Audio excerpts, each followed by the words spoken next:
Hello and welcome to episode 18 of the Knitting Teaspoon podcast. I am Liesbeth, your host, and I will spell out my name once again because I still notice some comments in which my name is spelled in a different way from the actual spelling. This is a podcast which is mostly about knitting, and this week there's only been knitting. Sometimes I do other crafts as well, but not this week.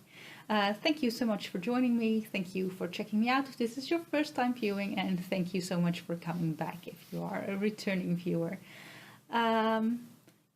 Today is June, I believe, 15. Yes, June 15, 2018. And this week has been a little bit difficult for me because when I uploaded my last video, it was early on the morning on a Saturday, and I stretched out and something cramped up in my neck. So you can maybe see there's still some tape from the physiotherapist on my neck, and it has been hurting quite a lot until Wednesday when I visited the physiotherapist. I was still on painkillers because I could not relax my neck, and it kept me from doing most of my crafts for a huge part of the week, so there's not been that much going on. Luckily, on Wednesday evening, so I went to the physiotherapist on Wednesday morning, and by the evening it was already going a lot better. I did knit a little bit while I was hurting, but not as much as I otherwise might have, I guess. But on Thursday I woke up and I felt like, there's really no need to take painkillers anymore. So it's going a lot better, but for safety reasons, I'm still keeping my neck warm. So this is the reason why you will see me wearing a shawl today. This is one of my favorite shawls, by the way. It is, I believe it's called a Löwhagen shawl. It is a Swedish design, and that's why I'm not really sure about the name, but I'll look it up and you will see the correct spelling of the name down here, and then I will still not know how to pronounce it correctly. But it is a design that I bought from a shop, yll-o-tyll, in Uppsala, which is just an hour north of Stockholm. It's a gorgeous old town. It was lovely to be there, and the day that I was there was like the first day of spring really in Sweden, because I lived in Sweden for 3 months, and the first 2 weeks we had some snow every now and then, or maybe more than 2 weeks. I don't know. I went there from halfway through April to halfway through July. So halfway through April we usually don't have snow in the Netherlands, but Sweden of course is slightly more up north, so the changes in the weather come slightly later there, or autumn comes early and whatever. It was a lovely first springy day. I remember lying in the grass there with a friend that I'd made there, and I had to visit a yarn shop there, and that was yll-o-tyll, and they have a lovely selection of yarns, amongst which this Malabrigo lace. So for those of you from the US, this may be a familiar brand for you guys. It's not readily available here. It is possible to get it here. I mean, we also have like Stephen West and a lot of companies that import yarns from the United States or elsewhere abroad. But I just loved these colors, and I saw a sample knit from the same shawl actually, but it was in pink. And I wanted these fresh springy colors for a shawl. Under my shawl I'm wearing a sweater. No, it has not turned into winter here, although I've heard quite a few people complaining about the weather because it is a lot cooler than it was last week, and a lot rainier too. No, I'm not really sure if it's that much rainier, but it's cold and rainy now instead of warm and rainy. Anyway, but this sweater, I've worn it on the first episode, I believe. It's my Hey Hey My sweater, a pattern by Reiko Kawamura, something like that. It is a Japanese, I think she's part Japanese. I'm not really sure about this, but she has Japanese heritage for sure. And she has designed this pattern, and I've knit it 2 years ago while I was in Sweden. So a very Swedish outfit for me. Started knitting this shawl when I was in Sweden as well, but I did not finish it before I got back home to the Netherlands. So I'll readjust my shawl and then keep my neck nice and warm because I want to avoid getting new cramps in my neck. So that's what that's all about. It's really not that cold that I have to be wearing a shawl or a sweater apart from my injury. Then nothing major. It'll pass soon enough. So not that much crafting going on this week. However, I still managed to finish, and let me just get the project.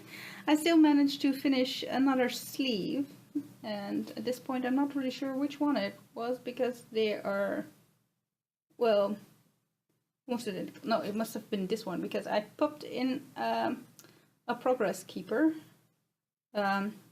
I'm not really sure if this is actually the point where I was, because I believe I was around here, and then I thought, oh yes, I need to put in a progress keeper so that you guys will know approximately how much has happened this week. So I thought I was probably around here somewhere, and I'm not really sure if I was exactly here or just somewhere around here. But it's just to give you guys an idea that this sleeve has still seen quite a bit of progress, and I have 2 finished sleeves now, and I must say that it still feels like little progress because this is quite a heavy yarn. I don't know the meterage because it doesn't state the meterage on the label because it's 20 wool. They just suggest you knit this on 4.5 or 5 millimeter needle, so I believe that is something like US 7 or 8. I'm not really sure. I'll look it up if it's not there. I'll correct myself. But this is the yarn from the region where I'm from. So I was born in Twente, which is here on the label, and I don't live in Twente anymore. It's to the northeast from here. If you look at a map from the Netherlands, it's mostly to the east, I think, and now I live in the southeast. So did not really move to the west, well, slightly though, but mostly to the south. And after finishing both sleeves, I started working on the body. So this is the body of my cardigan. Yeah, so it feels like it's a very short piece right now, but I think I'm not really sure if I'm completely finished with the waist shaping yet, or if I still have to do one more round of decreases. I'm not really sure. Could be either. I don't know. I'm close to being finished with the waist shaping, so soon I will have to go and increase size again for the bust. So it feels a bit weird because this is so short, but then when I measure from my underarm to my bottom, then it should be the correct size. So at this point it feels like it's so tiny, but then again I'm already on the 3rd of my 5 skeins, so yeah, I better be, because I don't know how long I can make this cardigan. It probably would have been better to knit this top down, but I didn't. So I can't really change that now anymore, especially because I've already knit the sleeves bottom up as well. And the fun little detail of this cardigan is this cable section, which goes along the side. And this curls in a bit nastily here, but I'm going to pick up stitches here for a bottom band that will be knit in this direction, and opposite, of course, from the other side. But I thought, let's just finish the garment first and then put on the bottom band later on, because then I can have an easier task on spacing where to put the buttons. I don't have any buttons yet, so I still need to look into that. But I'm thinking something like wooden or coconut buttons would go well with the rusticness of this yarn. So as you can see, I have some progress keepers or stitch markers here.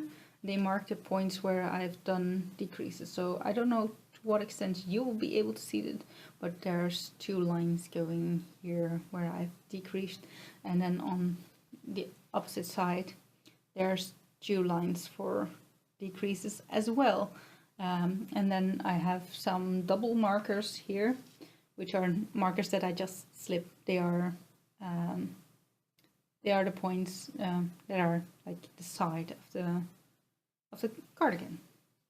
And then here you can see there's 2 tails, because there I've switched from the second skein to the third skein. So I was on the second sleeve quite a bit, quite far on the second sleeve, I believe. Let me check. This is the second sleeve, and somewhere here I've had to change yarns as well. Well, it's probably around the point where I was last week, because I believe I was almost through the first skein when I showed you guys last week. So progress. So there's definitely been some knitting, but I know that I can also knit a sweater on smaller needles, so at a tighter gauge, in 9 days, and this cardigan is definitely taking me a lot longer. Now I must admit that knitting stockinette goes a lot faster for me than knitting seat stitch, but I still like the effect that I get with this, so it's fine. They don't need to be fast, of course. After all, the process is quite enjoyable as well. So that's my 20 cardigan, the XOX cabled one. I'm not really sure about the name, because I'm kind of designing this, and there's not really a good name for it yet. So if you have any suggestions, of course, feel free to just pop them in the comment box below, or send them to my Ravelry or to my email. My contact details will be at the end of the episode. Now, this brings me to a point that I'm almost forgetting. Funny enough, I've written out some show outline, which I usually don't, but I'm completely not sticking to it, so I don't know if it helps. But last week I was wearing a top, and one of you guys commented that you would have loved to see the rest of the top, because I realized when editing that you could see only the very, very highest top part of this top.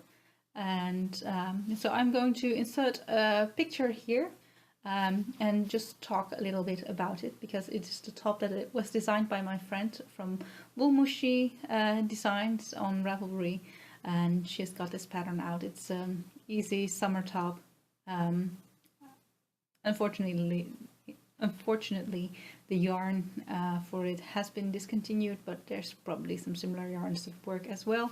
I'd recommend using something with linen or cotton content, or maybe bamboo, to keep it cool. Like you probably wouldn't want this out of a thick warm wool or alpaca or something, because it would just be too warm. But probably you guys have seen the top here. It's called Silver and Grey by Woolmushy Designs. So then there is 2 more projects this week. One is a project that I finally cast on, and I got this far. Yes, it's hardly a work in progress yet, so I don't even think I have a Ravelry page for it yet. Probably by the time I upload this, there will be, because I like to link to my pattern pages on Ravelry. Yeah, well, to help you guys find more details about a project if anything's unclear. Usually I keep track of my project pages quite well, in the sense that once a project is finished, most of the information is there. I'm not very good at updating with photos, so I will try to put in a photo or a picture of this tiny little bit, or maybe of the skein of yarn, so that you guys will know that this is the one that I mean. But this also might help you with situations as the top that you couldn't see last week, or couldn't see a lot of last week, because I do have a picture of the finished project on my Ravelry, and I try to link to there. And I'm aware that not everyone might be using Ravelry, so I believe you need to be logged into Ravelry to see this. Please feel free to do this with an account on which you don't share everything. That's fine. I'm not really sure. Maybe my picture is even used as a featured photo for the design itself. So in that case, it should be visible for everyone, because I don't think you need to have a Ravelry account to look at the patterns that they sell on Ravelry, probably because, you know, they want to use this as a part to convince you to start using Ravelry. But these socks are from my mermaid yarn from Berenmoelen, who unfortunately stopped dyeing recently. So there's going to be some mermaidy things going on this sock, but there's nothing special going on yet, because I'm still increasing on the toe. I did this on a train yesterday because I went for another, well, not really a job interview. It was more of a introduction with a recruiter, so someone who's going to look for jobs for me. I haven't heard anything from my job interview yet, so I'm not really sure if what I did yesterday is going to be necessary. But if I don't get a job, then I want to have some things in the work already and not start from scratch there, so I can always call these guys and tell them I've already found a job, so I don't need your service anymore. Yeah, so they know this, so it should be fine. So I was there in another town over, where I went by train, and I decided to try and visit a yarn shop there. And I got there, and I must say I was a little bit disappointed, because this was a yarn shop that carried all the same brands as my local yarn shop, and not as much varieties within the yarn shop. So yeah, I felt like there was nothing really that special that I should take it home. So I didn't buy any yarn there, but unlike my local yarn shop, they also had some embroidery stuff there. So they had some patterns, they had some finished embroidery up on the walls, and I thought, hey, this might be a good opportunity to look for some embroidery patterns. So I did, and I bought this book. And in the shop, I've only looked at some of the works that are in there. I believe this is way too small so that you can't see it, but there's like these kind of patterns in here. I don't want to give away too much. What really sold me on this book is one bouquet of flowers. I will quickly try and see if I can find it. But of course, when you're looking for it and you know it's there, you can't find anything in a book because then you're impatient and you just want to get to that point and things go wrong from there. So I've seen this bouquet and it has a lot of tulips on it, and I really like it, especially because my aunt, whose birthday is today or tomorrow, for which I've also purchased fabric to make her a bag, which I didn't so far, but I'll do that as soon as I get to it. But I wanted to add some embroidery to it, and she just loves tulips, so I thought this is a perfect pattern to cross stitch some tulips for her. And yeah, so I'm intending to do that soon. But what I didn't realize about this book until I bought it is that it's French. Now, I did take 6 years of lessons in French in high school, so I can read a little bit of French, but I completely don't have a clue about all these embroidery things, because that's not what they teach you in French lessons in high school. They teach you how to order a bread from a bakery when you're on your holidays there, and you know the word for a tent, but you don't know, you know, a lot of words that might be useful. And now that I'm a grown-up, but you know, I'll manage, I think, and if not, there's always Google Translate, so it will be fine. And on yesterday evening, there has been a little bit of progress on my blanket. You wouldn't have guessed. Well, I made a fair bit of progress, so I think I was on the purple section here. Yeah, I must have been somewhere like halfway on the purple section, and I finished that last evening, and I finished this yellow section, and I'm, well, not quite finished with picking up for the next section, which is going to be in blue, as you may be able to see. So I think I will just put in a picture of the full blanket here, because I'm knitting a blanket out of sock yarn. This is Rob's Fable, mostly, except for the purple, which is chapeau voile. And I thought it would be fun to do something that's like in between of a log cabin blanket and the mitered square blankets that you see very often everywhere.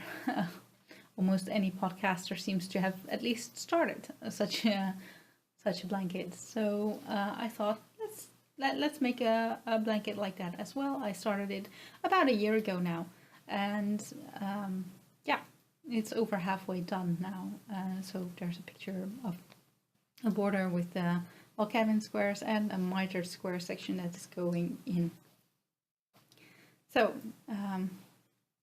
I have one more border square finished now. I believe I have 2 or 3 border squares finished, and I need a total of 10, I believe. 6 plus 4, yes, that's 10.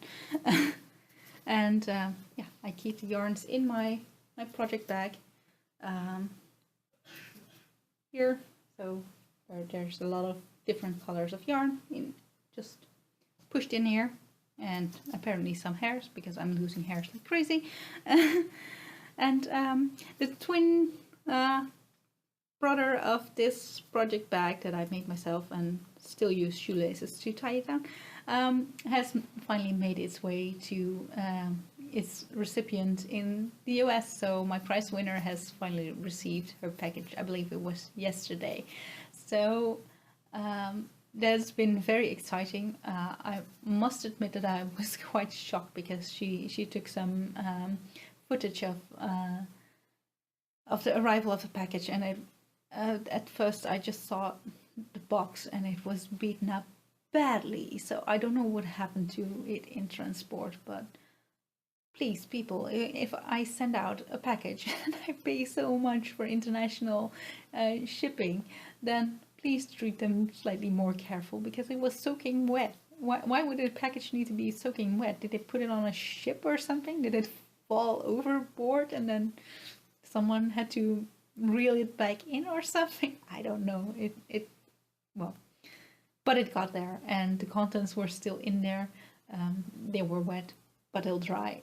And I am so happy that it finally made its way to you, Jane. And I'm also very glad that you like it. So it's very nice to see this kind of gratitude. So yeah, it really makes me want to do it again. And then at the same time, I would change up my packaging skills slightly to make a package even more robust for international shipping. I'd read some warnings that you would have to tape it properly and prepare it for bad treatment, but I did not quite realize how bad this treatment would be. So yeah, it's a lesson for next time, I guess. So I believe there's not that much more to tell you guys this week, but there's one thing that I wanted to share with you about. Well, I wanted to share it last week, but I completely forgot to tell you guys. So not last weekend, but the weekend before, I went to my grandparents, and it was the first time that we went out after the surgery that my boyfriend has had. I'm not going to talk that much more about how my boyfriend is doing, but I realized that I've told you guys a little bit about the situation, so I should give you an update now, because you guys are kind of worried about him as well. So he is doing great. So his recovery is just going perfectly well. It's slow progress, but that is kind of to be expected. In fact, he is on the fast side for what they expect him, how fast they expect him to recover. So he still can't lift too heavy things yet, and he will soon be allowed to drive a car again. In fact, he will be driving me to an appointment in about an hour or so. But 2 weeks ago, he wasn't allowed to drive yet, so I drove in the car to my grandparents, and I usually leave the driving to him. So I do have my driver's license, and if I need to, or if we drive a very long distance, then of course we'll change drivers. But within the Netherlands, everything is within within 4 hours or so, and I like to knit in the car. So usually when my boyfriend and I are going somewhere, I tell him that he has to drive, because otherwise there won't be enough knitting done in the car. Well, I was driving to my grandparents, and on the way back he suddenly grabbed for something in the back seat, and I didn't know what was going on. So I was like, are you all right? You're not in any pain or anything? And then he just grabbed for my bag, and I thought, the water bottle is in the door, so it's not in my bag anymore. But then he took out my knitting, and then he just took the needles and he tried to make a stitch, because I taught him how to knit before. Unfortunately, he had forgotten. But then he ended up just sticking the needles together to make me feel like someone was knitting in the car. And I thought this was so sweet. So yeah, I just wanted to share this little story with you guys, because I thought you would probably like it as well. So when I was just on a cast on, I just finished casting on for the second sleeve at that point, so I think it must have been slightly difficult for him to knit, because I was on a ribbing, and I have taught him how to knit like stockinette stitch. Well, no, not really, because he can't purl. I believe I just taught him knit stitches. So yeah. But I thought it was so sweet that he tried to surprise me with that. So I believe that's everything that I wanted to share this week. So thank you so much for joining me again. And I hope you guys are doing fine and we'll have a lovely week. Have a lot of fun crafting. Enjoy your project bags, Jane. And yeah, I hope to see you guys all next week. So